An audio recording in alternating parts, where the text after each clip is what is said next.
ಆತ್ಮೀಯ ವಿದ್ಯಾರ್ಥಿಗಳೇ, ತಮಗೆಲ್ಲ ಮಹಾನ್ ಮುದ್ದನ್ನ ಯೂಟ್ಯೂಬ್ ಚಾನಲ್ಗೆ ಸ್ವಾಗತ. ಸ್ಪರ್ಧಾತ್ಮಕ ಪರೀಕ್ಷೆಗೆ ಸಂಬಂಧಪಟ್ಟ ಹಾಗೆ ಸಾಮಾನ್ಯ ಅಧ್ಯಯನದ ಕೋರ್ಸ್ ಅನ್ನ ಪ್ರಾರಂಭ ಮಾಡಿದ್ದೇನೆ. ಇನ್ನು ಮುಂದೆ ಸ್ಪರ್ಧಾತ್ಮಕ ಪರೀಕ್ಷೆಗೆ ಸಂಬಂಧಪಟ್ಟ ಹಾಗೆ 6ರಿಂದ 10ನೇ ತರಗತಿಯ ಸಮಾಜ ವಿಜ್ಞಾನ ಪುಸ್ತಕದಿಂದ ಕೇಳಬಹುದಾದಂಥ ಪ್ರಶ್ನೆಗಳನ್ನ ಬಹು ಆಯ್ಕೆ ಮಾದರಿ ಒಳಗಡೆ ನಾನು ಚರ್ಚೆಯನ್ನ ಮಾಡ್ತಾ ಹೋಗ್ತೇನೆ. ಬಹಳ ವಿಶೇಷವಾದ ರೀತಿ ಒಳಗಡೆ ಪ್ರಶ್ನೆಗಳಿರ್ತಾವ. ಸರಳವಾಗಿರ್ತಾವ, ನೇರವಾಗಿರ್ತಾವ, ತಾರ್ಕಿಕ ಪ್ರಶ್ನೆಗಳಿರ್ತಾವ, ಹೇಳಿಕೆ ರೂಪದ ಪ್ರಶ್ನೆಗಳಿರ್ತಾವ, ಹೊಂದಿಸಿ ಬರೆಯುವ ರೂಪದೊಳಗಿರ್ತಾವ, ಹೇಳಿಕೆಗಳ ರೂಪದೊಳಗಿರ್ತಾವ. ವಿದ್ಯಾರ್ಥಿಗಳೇ, ಸ್ಪರ್ಧಾರ್ಥಿಗಳೇ, ನಿಜವಾಗಿಯೂ ಸಹಿತ ಈ ಒಂದು ಕೋರ್ಸ್, ಈ ಒಂದು ಸ್ಪರ್ಧಾತ್ಮಕ ಸಾಮಾನ್ಯ ಅಧ್ಯಯನ ತರಗತಿಗಳು ನಿಮಗೆ 100% ಯೂಸ್ಫುಲ್ ಆಗ್ತವೆ ಅಂತ ಹೇಳ್ತಾ ನಾವು ಈ ಒಂದು ಮೊದಲನೆಯ ಕ್ಲಾಸನ್ನ ಸ್ಟಾರ್ಟ್ ಮಾಡೋಣ. ಸೊ 6ನೇ ತರಗತಿಯ ಮೊದಲನೆಯ ಪಾಠ ಇದು, ಇತಿಹಾಸದ ಪರಿಚಯ ಮತ್ತು ಆರಂಭಿಕ ಸಮಾಜ ಅನ್ನುವಂತ ಈ ಒಂದು ಪಾಠದ ಆಧಾರಿತವಾಗಿ ನಾವು ಪ್ರಶ್ನೆಗಳನ್ನ ನೋಡ್ತಾ ಹೋಗೋಣ. ಮೊದಲನೆಯ ಪ್ರಶ್ನೆ, ಇತಿಹಾಸದ ವ್ಯಾಖ್ಯಾನಕ್ಕೆ ಸಂಬಂಧಿಸಿದಂತೆ ಈ ಕೆಳಗಿನ ಹೇಳಿಕೆಗಳನ್ನು ಗಮನಿಸಿ. ನಿಮ್ಗೆ ಉತ್ತರ ಗೊತ್ತಿದ್ರೆ ನೀವು ಕಮೆಂಟ್ ಅನ್ನ ಮಾಡ್ತಾ ಹೋಗ್ರಿ, ಆಮೇಲೆ ನಾನು ಉತ್ತರವನ್ನ ಕೂಡ ಕೊಡ್ತೇನೆ. ನೋಡ್ರಿ, ಮೊದಲನೆಯ ಹೇಳಿಕೆ, ಇತಿಹಾಸವು ಕೇವಲ ಕಥೆಯಲ್ಲ, ಇದು ನಿಶ್ಚಿತ ಕಾಲ, ಸ್ಥಳ ಮತ್ತು ವ್ಯಕ್ತಿಯನ್ನು ಒಳಗೊಂಡಿರುತ್ತದೆ. ಮೊದಲನೇ ಒಂದು ಹೇಳಿಕೆ ನೋಡ್ರಿ, ಇತಿಹಾಸವು ಕೇವಲ ಕಥೆಯಲ್ಲ, ಇದು ನಿಶ್ಚಿತ ಕಾಲ, ಸ್ಥಳ ಮತ್ತು ವ್ಯಕ್ತಿಯನ್ನು ಒಳಗೊಂಡಿರುತ್ತದೆ. ಹೌದಾ? Yes, I think I right. ನೋಡ್ರಿ, ನೆಕ್ಸ್ಟ್ ನೋಡ್ರಿ, ಎರಡನೇ ಹೇಳಿಕೆಯನ್ನ ನೋಡ್ರಿ, ಈ ಸ್ಪಷ್ಟತೆ ಇಲ್ಲದಿದ್ದರೆ ಇತಿಹಾಸವು ಕೇವಲ ಕಥೆಯಾಗಿ ಉಳಿಯುತ್ತದೆ. ಅಂದ್ರೆ ಯಾವ ಸ್ಪಷ್ಟತೆ ಅಂದ್ರೆ, ಮೇಲೆ ಇತಿಹಾಸಕ್ಕೆ ಸಂಬಂಧಪಟ್ಟ ಹಾಗೆ ಯಾವ ಸ್ಪಷ್ಟತೆಯನ್ನ ಹೇಳಿದ್ರು ಆ ಸ್ಪಷ್ಟತೆ ಇಲ್ಲದೆ ಹೋದರೆ, ಅಂದ್ರೆ ಅದು ನಿಶ್ಚಿತ ಕಾಲ, ಸ್ಥಳ, ವ್ಯಕ್ತಿಯನ್ನು ಒಳಗೊಂಡಿರುತ್ತದೆ ಅನ್ನುವಂತ ಸ್ಪಷ್ಟತೆ ಇಲ್ಲದೆ ಹೋದರೆ ಇತಿಹಾಸ ಆಗಿರೋದಿಲ್ಲ, ಅದು ಕೇವಲ ಕಥೆಯಾಗಿ ಉಳಿಯುತ್ತದೆ ಅನ್ನುವಂಥದ್ದು ಎರಡನೇ ಹೇಳಿಕೆ. ಆಪ್ಷನ್ಗಳನ್ನ ನೋಡ್ರಿ. ಆಪ್ಷನ್ ಎ ಇದೆ, ಮೊದಲನೇ ಹೇಳಿಕೆ ಮಾತ್ರ ಸರಿ. ಹೌದಾ? ಎರಡನೇದು ನೋಡ್ರಿ, ಎರಡನೇ ಹೇಳಿಕೆ ಮಾತ್ರ ಸರಿ. ಆಪ್ಷನ್ ಸಿ 1 ಮತ್ತು 2 ಸರಿ. ಆಪ್ಷನ್ ಡಿ 1 ಮತ್ತು 2 ಎರಡೂ ತಪ್ಪು. ವಿದ್ಯಾರ್ಥಿಗಳೇ, ಸ್ಪರ್ಧಾತ್ಮಕ ಪರೀಕ್ಷೆಯಲ್ಲಿ ಇದೇ ರೀತಿ ಪ್ರಶ್ನೆಗಳನ್ನ ಕೇಳ್ತಾರಲ್ಲ, ಎಸ್, ಅದಕ್ಕೋಸ್ಕರನೇ ನಾನು ವಿಶೇಷವಾಗಿ ಈ ರೀತಿಯಾದಂತಹ ಪ್ರಶ್ನೆಗಳನ್ನ ತಯಾರಿ ಮಾಡಿದ್ದೇನೆ. ಮತ್ತಿವು ನೋಡ್ರಿ, ಇದು ಕೇವಲ 6ನೇ ತರಗತಿಯ ಪಠ್ಯ ಪುಸ್ತಕದಿಂದ ಕೇಳಿರುವಂತ ಒಂದು ಪ್ರಶ್ನೆ. ಸರಿನಾ? ಉತ್ತರ ನೋಡೋಣವಾ? Yes, right. ಉತ್ತರ ಸಿ. ಏನು ಸಿ? 1 ಮತ್ತು 2 ಎರಡೂ ಸರಿ ಅಂತ. ಹೌದಾ? ನೋಡ್ರಿ, ಎ ಮತ್ತು ಬಿ ತಪ್ಪು. ಯಾಕಂದ್ರೆ ಎರಡು ಹೇಳಿಕೆಗಳು ಸರಿಯಾಗಿದ್ದಾವೆ. ಹೌದಾ? ಅಲ್ಲಿ ಒಂದೊಂದು ಹೇಳಿಕೆಗಳು ಮಾತ್ರ ಸರಿ ಅಂತ ಕೊಟ್ಟಿದ್ದಾರೆ. ಸಿ ಸರಿಯಾದ, ಇತಿಹಾಸವು ಯಾವಾಗ, ಎಲ್ಲಿ, ಯಾರು ಎಂಬ ನಿಶ್ಚಿತತೆಯನ್ನು ಹೊಂದಿರಬೇಕು, ಇಲ್ಲದೆ ಇದ್ದರೆ ಅದು ಕೇವಲ ಕಥೆಯಾಗುತ್ತದೆ. ರೈಟಾ? ಓಕೆ. ಡಿ ತಪ್ಪು, ಯಾಕಂದ್ರೆ ಇವೆರಡು ಇತಿಹಾಸದ ಮೂಲಭೂತ ವ್ಯಾಖ್ಯಾನಗಳಾಗಿದ್ದಾವೆ. ರೈಟಾ? ಓಕೆ. ನೋಡ್ರಿ ವಿದ್ಯಾರ್ಥಿಗಳೇ, ಹಾಗೆ ನಮ್ಮ ಚಾನಲ್ ಅನ್ನು ಇನ್ನೂ ಸಬ್ಸ್ಕ್ರೈಬ್ ಮಾಡ್ಕೊಂಡಿಲ್ಲ ಅಂದ್ರೆ ಚಾನಲ್ ಅನ್ನ ಸಬ್ಸ್ಕ್ರೈಬ್ ಮಾಡ್ಕೊಳ್ರಿ, ವಿಡಿಯೋವನ್ನ ಲೈಕ್ ಮಾಡ್ತಾ ಹೋಗ್ರಿ ಅಂತ ಹೇಳ್ತಾ, ಎಸ್, ಎರಡನೆಯ ಪ್ರಶ್ನೆಯನ್ನ ನೋಡ್ರಿ. ಇದು ಪ್ರತಿಪಾದನೆಯ ರೂಪದ ಒಂದು ಹೇಳಿಕೆ. ಇದು ಇಲ್ಲಿ ಎ ಮತ್ತು ಆರ್ ಅನ್ನುವಂತ ಎರಡು ಹೇಳಿಕೆಗಳಿರ್ತಾವ ನೋಡ್ರಿ. ಇತಿಹಾಸವನ್ನು ಒಂದು ಸಮಾಜ ಅಥವಾ ದೇಶದ ಸ್ಮರಣ ಶಕ್ತಿ ಎಂದು ಕರೆಯಲಾಗುತ್ತದೆ. ಇತಿಹಾಸವನ್ನ ಒಂದು ಸಮಾಜ ಇರ್ಬೋದು ಅಥವಾ ದೇಶದ ಮೆಮೊರಿ ಅಂತ ಕರೀತಾರೆ. ಅಂದ್ರೆ ಅದು ಆಯಾ ದೇಶ, ಸಮಾಜ ಹೇಗೆ ನಡೆದುಕೊಂಡು ಬಂತು ಅನ್ನುವಂತ ನೆನಪುಗಳನ್ನ ಉಳಿಸಿಕೊಂಡಿರ್ತದ, ದಾಖಲೆಗಳನ್ನ ಉಳಿಸಿಕೊಂಡಿರ್ತದ ಅಂತ ಇತಿಹಾಸ. ಇನ್ನ ಅದಕ್ಕೆ ಕಾರಣವನ್ನ ಕೊಟ್ಟಿದ್ದಾರೆ ನೋಡ್ರಿ. ಇತಿಹಾಸವು ಪೂರ್ವಿಕರ ತಪ್ಪು ನಿರ್ಧಾರಗಳನ್ನು ಮರೆಮಾಚಿ ಕೇವಲ ಒಳ್ಳೆಯದನ್ನು ಮಾತ್ರ ಮುಂದಿನ ಪೀಳಿಗೆಗೆ ದಾಟಿಸುತ್ತದೆ. ಮೊದಲನೇದೇನಿದೆ ನೋಡ್ರಿ, ಇತಿಹಾಸ ಅಂದ್ರೆ ಒಂದು ಸಮಾಜ, ದೇಶದ ಸ್ಮರಣ ಶಕ್ತಿಯನ್ನ ಅದು ಒಳಗೊಂಡಿರ್ತದ, ಅಥವಾ ಸ್ಮರಣ ಶಕ್ತಿ ಅಂತ ಕರೆಯಲಾಗ್ತದ. ಅದರ ನೆನಪುಗಳನ್ನ ದಾಖಲೆ ಮಾಡ್ಕೊಂಡಿರ್ತದ. ಅದಕ್ಕೆ ಕಾರಣ ಏನು ನೋಡ್ರಿ, ಅದಕ್ಕೇನಿದೆ, ಇತಿಹಾಸ ನಮ್ಮ ಪೂರ್ವಿಕರ ತಪ್ಪು ನಿರ್ಧಾರಗಳನ್ನ ಮರೆಮಾಚ್ತದಂತ. ಆ ನೆನಪುಗಳು ಏನಿದಾವೆ, ಆ ನೆನಪುಗಳಲ್ಲಿ, ಆ ದಾಖಲೆಗಳಲ್ಲಿ ತಪ್ಪು ನಿರ್ಧಾರಗಳನ್ನ ಮರೆಮಾಚಿ ಕೇವಲ ಒಳ್ಳೆಯದನ್ನು ಮಾತ್ರ ಮುಂದಿನ ಪೀಳಿಗೆಗೆ ದಾಟಿಸುತ್ತದೆ. ಸರಿನಾ? ಓಕೆ. ನೋಡ್ರಿ, ಆಪ್ಷನ್ ಎ ಮತ್ತು ಆರ್ ಎರಡೂ ಸರಿ. ಸರಿನಾ? ಆದರೆ ಆರ್ ಎಂಬುದು ಎಗೆ ಸರಿಯಾದ ವಿವರಣೆ. ಹೇಳಿಕೆಗಳು ಎರಡೂ ಸರಿ ಅದಾವ, ಆದ್ರೆ ಆರ್ ಅನ್ನೋದು ಎಗೆ ಸರಿಯಾದ ವಿವರಣೆ ಅಂತ ಕೊಟ್ಟಿದ್ದಾರೆ. ಆಪ್ಷನ್ ಬಿ ನೋಡ್ರಿ, ಎ ಮತ್ತು ಆರ್ ಎರಡೂ ಸರಿ, ಆದರೆ ಆರ್ ಸರಿಯಾದ ವಿವರಣೆ ಅಲ್ಲ. ಎರಡು ಹೇಳಿಕೆಗಳು ಸರಿ ಅದಾವಂತ, ಆದ್ರೆ ಆರ್ ಏಕ ಸರಿಯಾದ ವಿವರಣೆ ಅಲ್ಲ ಅಂತ. ಇನ್ ಸಿ ನೋಡ್ರಿ, ಎ ಸರಿ ಆದರೆ ಆರ್ ತಪ್ಪು. ಡಿ, ಎ ತಪ್ಪು ಆದರೆ ಆರ್ ಸರಿ. ವಿದ್ಯಾರ್ಥಿಗಳೇ, ನಿಮ್ಗೆ ಉತ್ತರ ಗೊತ್ತಾದ್ರೆ ಕಮೆಂಟ್ ಅನ್ನ ಮಾಡಿರ್ತೀರಿ ಅನ್ಕೋತೇನೆ.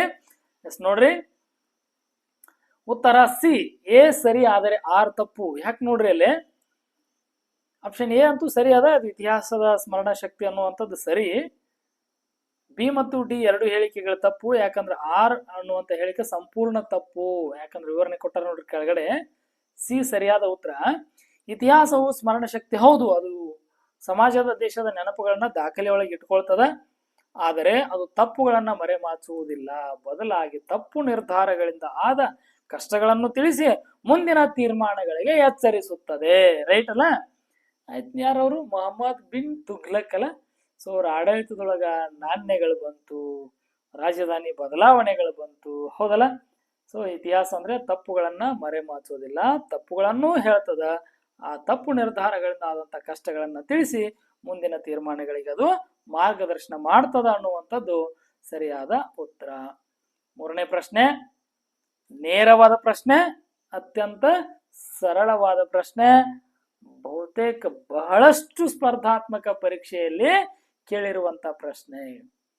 ಇತಿಹಾಸದ ಪಿತಾಮಹ ಎಂದು ಯಾರನ್ನು ಕರೆಯಲಾಗುತ್ತದೆ? ಉತ್ತರ ನಿಮ್ಗೆ 100% ಗೊತ್ತಿದೆ, ಕಮೆಂಟ್ ಮಾಡ್ರಿ. ಫಾದರ್ ಆಫ್ ಹಿಸ್ಟ್ರಿ ಅಂತ ಯಾರನ್ನು ಕರೀತಾರ? Aristotle, Plato, Herodotus, Alexander? ಉತ್ತರ ಸಿ ಸರಿಯಾದ ಉತ್ತರ. ಎ ಸರಿಯಾದದ್ದಲ್ಲ, ಯಾಕಂದ್ರೆ ಅರಿಸ್ಟಾಟಲ್ ಅವರು ರಾಜ್ಯಶಾಸ್ತ್ರದ ಪಿತಾಮಹ. ಇನ್ನೇನಾದ್ರೂ ನಿಮಗೆ ರಾಜ್ಯಶಾಸ್ತ್ರದ ಪಿತಾಮಹ ಯಾರು ಅಂತ ಕೇಳಿ ಆಪ್ಷನ್ದೊಳಗೆ ಅರಿಸ್ಟಾಟಲ್ ಇತ್ತು ಅಂದ್ರೆ ಅರಿಸ್ಟಾಟಲ್ ಹಾಕ್ರಿ, ಸರಿನಾ? ಇನ್ನ ಬಿ ಪ್ಲೇಟೋ ಅನ್ನುವಂಥವ್ರು, ಅವರು ಗ್ರೀಕ್ ತತ್ವಜ್ಞಾನಿ, ಅರಿಸ್ಟಾಟಲ್ನ ಗುರು ಕೂಡ ಹೌದು. ಆಪ್ಷನ್ ಸಿ ಈ ಪ್ರಶ್ನೆಗೆ ಸರಿಯಾದ ಉತ್ತರ. ಫಾದರ್ ಆಫ್ ಹಿಸ್ಟ್ರಿ ಯಾರು ಅಂದ್ರೆ ಅದು ಹೆರೋಡಟಸ್. ಗ್ರೀಕ್ ಇತಿಹಾಸಕಾರ ಆಗಿರುವಂತ ಹೆರೋಡಟಸ್ ಅವರನ್ನ ಇತಿಹಾಸದ ಪಿತಾಮಹ ಅಂತ ಕರೀತಾರೆ. ಆಪ್ಷನ್ ಡಿ ಅಲೆಕ್ಸಾಂಡರ್, ಅವನಿಗೆ ಸಿಕಂದರ್ ಅನ್ನುವಂತ ಬಿರುದು ಇತ್ತು, ಅವನೊಬ್ಬ ಗ್ರೀಕ್ ಸಾಮ್ರಾಟ, ಅರಿಸ್ಟಾಟಲ್ನ ಶಿಷ್ಯ. ಪ್ರಶ್ನೆ 4 ನೋಡ್ರಿ, ಇತಿಹಾಸದ ಆಧಾರಗಳಿಗೆ ಸಂಬಂಧಿಸಿದಂತೆ ಈ ಕೆಳಗಿನವುಗಳಲ್ಲಿ ಮೌಖಿಕ ಸಾಹಿತ್ಯ ಓರಲ್ ಲಿಟರೇಚರ್ಗೆ ಸೇರದೇ ಇರುವುದು, ಸೇರುವುದನ್ನು ಕೇಳ್ತಾ ಇಲ್ಲ ಅವರು, ಸೇರದೇ ಇರುವುದು ಯಾವುದು ಅಂತ ಕೇಳ್ತಾ ಇದ್ದಾರೆ ಪ್ರಶ್ನೆ. ಲಾವಣಿಗಳು, ಐತಿಹ್ಯಗಳು, ಪ್ರವಾಸಿಗರ ಬರಹಗಳು, ಜನಪದ ಕಥೆಗಳು. ನೀವು ಕಾಮನ್ ಸೆನ್ಸ್ ಯೂಸ್ ಮಾಡಿದ್ರೆ ನಿಮಗೆ ಇದ್ರ ಉತ್ತರ ಗೊತ್ತಾಗಿರ್ತದೆ. ಉತ್ತರ ಸಿ ಸರಿಯಾದ ಉತ್ತರ. ಯಾಕಂದ್ರೆ ಲಾವಣಿಗಳು, ಐತಿಹ್ಯಗಳು, ಜನಪದ ಕಥೆಗಳನ್ನ ಏನಪ್ಪಾ ಅಂತಂದ್ರೆ ಇವು ಮೌಖಿಕ ಸಾಹಿತ್ಯಕ್ಕೆ ಉದಾಹರಣೆಗಳಾಗ್ತವೆ. ಬರಹ ಅನ್ನುವಂಥದ್ದು ಲಿಖಿತ ಸಾಹಿತ್ಯಕ್ಕೆ ಸಂಬಂಧಪಡ್ತದೆ. ಇತಿಹಾಸದ ಮೂಲಾಧಾರಗಳಲ್ಲಿ ಮೌಖಿಕ ಸಾಹಿತ್ಯ ಮತ್ತು ಲಿಖಿತ ಸಾಹಿತ್ಯ ಅಂತ ಬಂದಾಗ ಇಲ್ಲಿ ಲಾವಣಿಗಳು, ಐತಿಹ್ಯಗಳು, ಜನಪದ ಕಥೆಗಳು ಮೌಖಿಕ ಸಾಹಿತ್ಯ ಆದ್ರೆ ಪ್ರವಾಸಿಗರ ಬರಹಗಳು, ಶಾಸನಗಳು ಇವೆಲ್ಲ ಏನಾಗ್ತವ? ಲಿಖಿತ ಸಾಹಿತ್ಯಗಳಾಗ್ತವೆ. ಸರಿಯಾ? ಓಕೆ. ಐತಿಹ್ಯ ಅಂದ್ರೆ ಸ್ಥಳ ಪುರಾಣ ಅಂತ, ಪ್ರತಿಯೊಂದು ಸ್ಥಳಕ್ಕೆ ಒಂದೊಂದು ಪುರಾಣ ಇರ್ತದ, ಅದು ಐತಿಹ್ಯ ಅಂತ. 5ನೇ ಪ್ರಶ್ನೆ, ಪುರಾತತ್ವ ಆಧಾರಗಳ ಕುರಿತಾದ ಈ ಕೆಳಗಿನ ಹೇಳಿಕೆಗಳಲ್ಲಿ ತಪ್ಪಾದದ್ದನ್ನು ಗುರುತಿಸಿ. ಯಾವುದು ತಪ್ಪಾದ ಹೇಳಿಕೆ ಇದೆ ಗುರುತಿಸ್ರಿ. ನೋಡ್ರಿ, ಎಕ್ಸಾಮ್ ಒಳಗಡೆ ಸರಿಯಾದ ಹೇಳಿಕೆ ಗುರುತಿಸಕ್ಕೆ ಹೆಂಗ್ ಕೇಳ್ತಾರೋ ತಪ್ಪಾದ ಹೇಳಿಕೆಯನ್ನು ಗುರುತಿಸುವುದಕ್ಕೂ ಕೂಡ ಕೇಳ್ತಾರೆ. ಸರಿ ಉತ್ತರ ಅಂತ ಹೆಂಗ್ ಕೇಳ್ತಾರೋ ತಪ್ಪಾದ ಉತ್ತರ ಯಾವುದು ಅಂತ ಕೂಡ ಕೇಳ್ತಾರೆ. ನೋಡ್ರಿ, ಆಪ್ಷನ್ ಎ ಇದೆ ಇಲ್ಲಿ, ನೋಡ್ರಿ ABCD ಅಂತ ಕೊಟ್ಟಿದ್ದಾರೆ. ಇವು ಹಿಂದಿನ ಮಾನವರು ಬಳಸಿದ ಭೌತಿಕ ವಸ್ತುಗಳ ಅವಶೇಷಗಳಾಗಿವೆ. ಯಾವ್ದ್ರ ಕುರಿತಾಗಿ? ಪುರಾತತ್ವ ಆಧಾರಗಳು, ಆರ್ಕಿಯಾಲಜಿಕಲ್ ಸೋರ್ಸಸ್ ಅಂತ ಏನ್ ಕರೀತಾರೆ.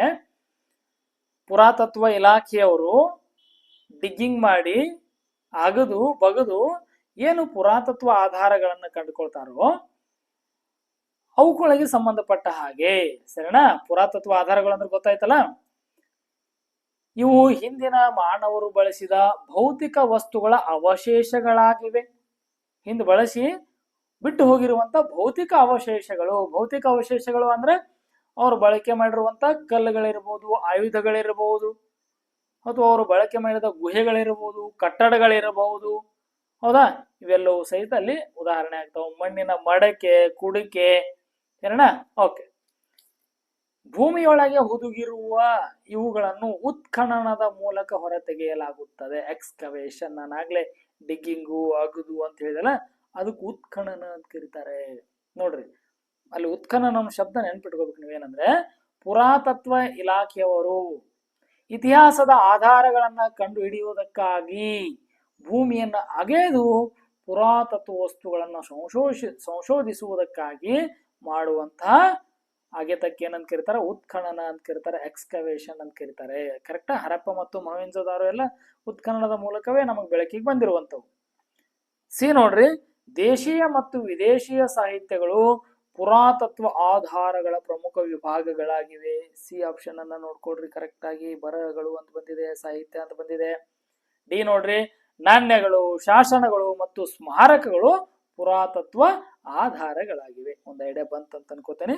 ನೋಡ್ರಿ, ಉತ್ತರ ಸಿ. ಯಾಕಂದ್ರೆ ತಪ್ಪಾದ ಹೇಳಿಕೆ ಯಾವುದು ಅಂದ್ರೆ, ನಾನು ಹೇಳಿದೆ ಇಲ್ಲಿ ದೇಶೀಯ ಮತ್ತು ವಿದೇಶೀಯ ಸಾಹಿತ್ಯಗಳು ಅಂದ್ರೆ, ಸಾಹಿತ್ಯ ಅಂದ್ರೆ ಬರವಣಿಗೆಗಳು ಪುರಾತತ್ವ ಆಧಾರಗಳು ಆಗೋದಿಲ್ಲ.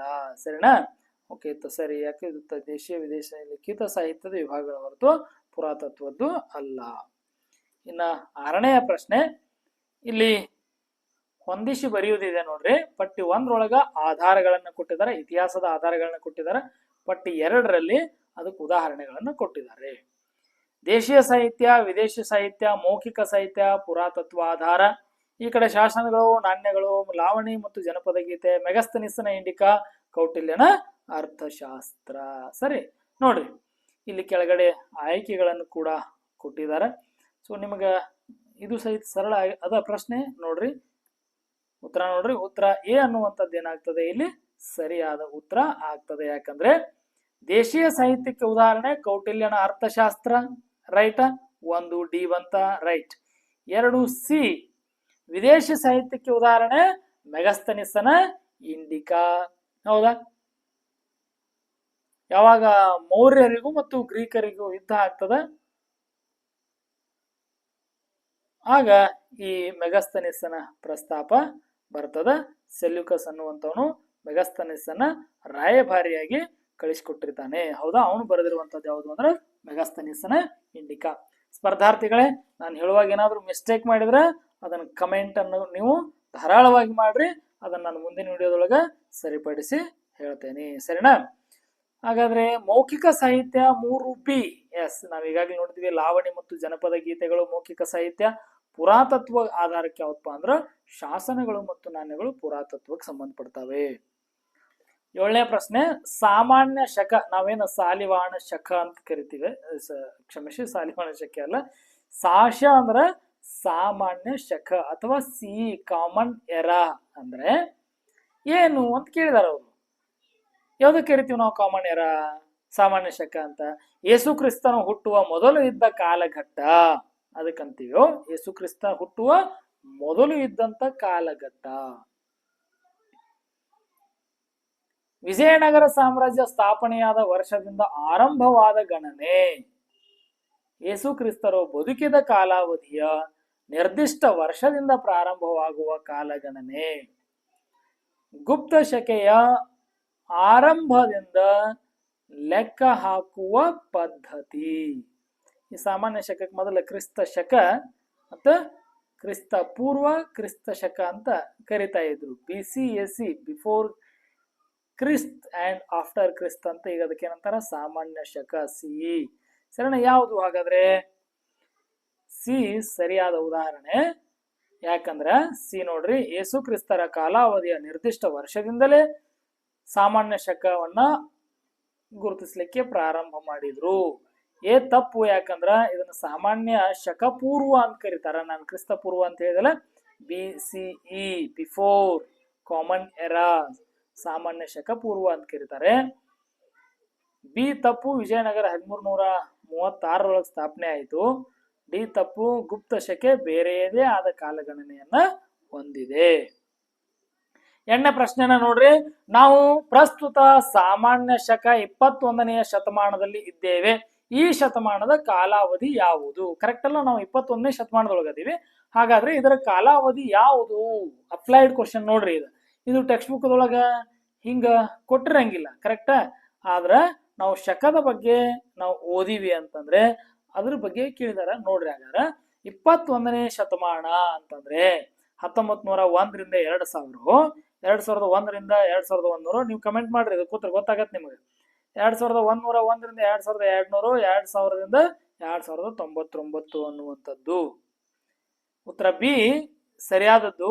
ಯಾಕಂದ್ರ 2001ರಿಂದ 2100ರವರೆಗಿನ 100 ವರ್ಷಗಳ ಕಾಲವನ್ನ 21ನೇ ಶತಮಾನ ಅಂತ ಕರೀತಾರೆ. ಇನ್ನು 22ನೇ ಶತಮಾನ ಯಾವಾಗಂದ್ರ 2101ರಿಂದ 2200ರವರೆಗೆ. 20ನೇ ಶತಮಾನ ಅಂದ್ರ 1901ರಿಂದ 2000ರವರೆಗೆ ಇದ್ದಂಥದ್ದು 20ನೇ ಶತಮಾನ. ಕರೆಕ್ಟಾ? ಈ ಕೊನೆಗೆ ಡಿ 2000ರಿಂದ 2099 ಅದು ಕಂಪ್ಲೀಟ್ ತಪ್ಪು. ಯಾಕಂದ್ರೆ ಶತಮಾನ ಯಾವಾಗ್ಲೂ 01ರಿಂದ ಆರಂಭವಾಗಿ 100ಕ್ಕೆ ಅದು ಅಂತ್ಯ ಆಗ್ತದೆ. 9ನೇ ಪ್ರಶ್ನೆ, ಮಾನವನ ಇತಿಹಾಸವನ್ನು ವರ್ಗೀಕರಿಸಲು ಬಳಸುವ ಪ್ರಮುಖವಾದ ಮಾನದಂಡ ಯಾವುದು? ಮಾನವನ ಇತಿಹಾಸವನ್ನು ವರ್ಗೀಕರಣ ಮಾಡಲಿಕ್ಕೆ ಬಳಸುವಂತ ಪ್ರಮುಖವಾದ ಮಾನದಂಡ ಯಾವುದು? ಅವರು ಬಳಸ್ತಾ ಇದ್ದಂತ ಆಯುಧಗಳು ಅಂದ್ರೆ ಕಲ್ಲು, ಕಬ್ಬಿಣ, ಇದ್ರ ಮೇಲೆ ಅಕ್ಷರ ಜ್ಞಾನ ಅಂದ್ರೆ ಬರಹದ ತಿಳುವಳಿಕೆ ಆಧಾರದ ಮೇಲೆ, ಅವರು ಬೆಳೆಯುತ್ತಿದ್ದಂತ ಬೆಳೆಗಳ ಆಧಾರದ ಮೇಲೆ, ಬೆಂಕಿಯ ಬಳಕೆಯ ಅರಿವು. ಈ ಯಾವ ಮಾನದಂಡದ ಮೇಲೆ ಮಾನವನ ಇತಿಹಾಸವನ್ನ ವರ್ಗೀಕರಣ ಮಾಡ್ತಾರೆ? ಬಿ ಸರಿ, ಅಕ್ಷರ ಜ್ಞಾನ. ನೋಡ್ರಿ, ಯಾಕೆ ಬಿ ಅಂದ್ರ ನೋಡ್ರಿ ತಪ್ಪು. ಯಾಕಂದ್ರೆ ಆಯುಧಗಳ ಆಧಾರದ ಮೇಲೆ ಶಿಲಾಯುಗ, ಲೋಹಯುಗ ಅಂತ ವಿಂಗಡಿಸ್ತಾರೆ ಹೊರತು ಇತಿಹಾಸದ ಪ್ರಧಾನ 3 ಕಾಲಗಳನ್ನಲ್ಲ. ಬಿ ಸರಿ ಅದ. ಯಾಕಂದ್ರೆ ಅಕ್ಷರ ಪರಿಚಯ ಇಲ್ಲದ ಒಂದು ಕಾಲ, ಅಕ್ಷರ ಓದಲು ಸಾಧ್ಯವಾಗದ ಕಾಲ, ಅಕ್ಷರ ಓದಲು ಸಾಧ್ಯವಾದ ಕಾಲಗಳು ಅಂದ್ರೆ ಪ್ರಿಹಿಸ್ಟಾರಿಕ್, ಪ್ರೋಟೋಹಿಸ್ಟಾರಿಕ್, ಹಿಸ್ಟಾರಿಕ್ ಅಂತ ಇತಿಹಾಸವನ್ನ ವರ್ಗೀಕರಣ ಮಾಡ್ತಾರೆ ಮುಖ್ಯವಾಗಿ. ಹೌದಾ? ಏನು ಪ್ರಿಹಿಸ್ಟಾರಿಕ್, ಪ್ರೋಟೋಹಿಸ್ಟಾರಿಕ್, ಹಿಸ್ಟಾರಿಕ್ ಪ್ರಾಗೈತಿಹಾಸಿಕ ಕಾಲ, ಪೂರ್ವಭಾವಿ ಇತಿಹಾಸ ಕಾಲ, ಅದೇ ರೀತಿ ಇತಿಹಾಸ ಕಾಲ ಅಂತ. ಹೀಗಾಗಿ ಬಿ ಸರಿ, ಸಿ ಮತ್ತು ಡಿ ತಪ್ಪು. ಇವು ಸಾಂಸ್ಕೃತಿಕ ಬೆಳವಣಿಗೆಯ ಹಂತಗಳು. ವಿದ್ಯಾರ್ಥಿಗಳೇ, 10ನೆಯ ಪ್ರಶ್ನೆ ಇದೆ. ಇದಕ್ಕೆ ನಾನು ಉತ್ತರವನ್ನ ಕೊಡೋದಿಲ್ಲ, ನೀವು ಉತ್ತರವನ್ನ ಕಮೆಂಟ್ ಮಾಡ್ರಿ. ನಾನು ಮುಂದಿನ ಕ್ಲಾಸ್ ಅನ್ನ ತಗೊಳ್ಳುವಾಗ ಈ ಪ್ರಶ್ನೆಗೆ ಉತ್ತರವನ್ನ ಕೊಟ್ಟ ನಿಮ್ಮೊಂದಿಗೆ ಡಿಸ್ಕಷನ್ ಮಾಡ್ಕೊಂಡು ನಾನು ಮುಂದೆ ಹೋಗ್ತೇನೆ. ಇದನ್ನ ನಿಮಗ ಬಿಟ್ಬಿಡ್ತೇನೆ, ನೀವು ಕಮೆಂಟ್ ಅನ್ನ ಮಾಡ್ರಿ ಅಥವಾ ನೀವು ಒಂಚೂರು ಥಿಂಕ್ ಅನ್ನ ಮಾಡ್ರಿ. ಪೂರ್ವಭಾವಿ ಇತಿಹಾಸ ಕಾಲ ಅಂದ್ರೆ ಪ್ರೋಟೋ ಹಿಸ್ಟಾರಿಕ್ ಪೀರಿಯಡ್ಗೆ ಸಂಬಂಧಿಸಿದಂತೆ ಸರಿಯಾದ ಹೇಳಿಕೆ ಯಾವುದು? ಈ ಕಾಲದಲ್ಲಿ ಅಕ್ಷರಗಳ ಪರಿಚಯವೇ ಇರಲಿಲ್ಲ, ಈ ಕಾಲದಲ್ಲಿ ಅಕ್ಷರಗಳ ತಿಳುವಳಿಕೆ ಇತ್ತು ಮತ್ತು ಇವುಗಳನ್ನು ಇಂದು ಓದಲು ಸಾಧ್ಯವಾಗಿದೆ.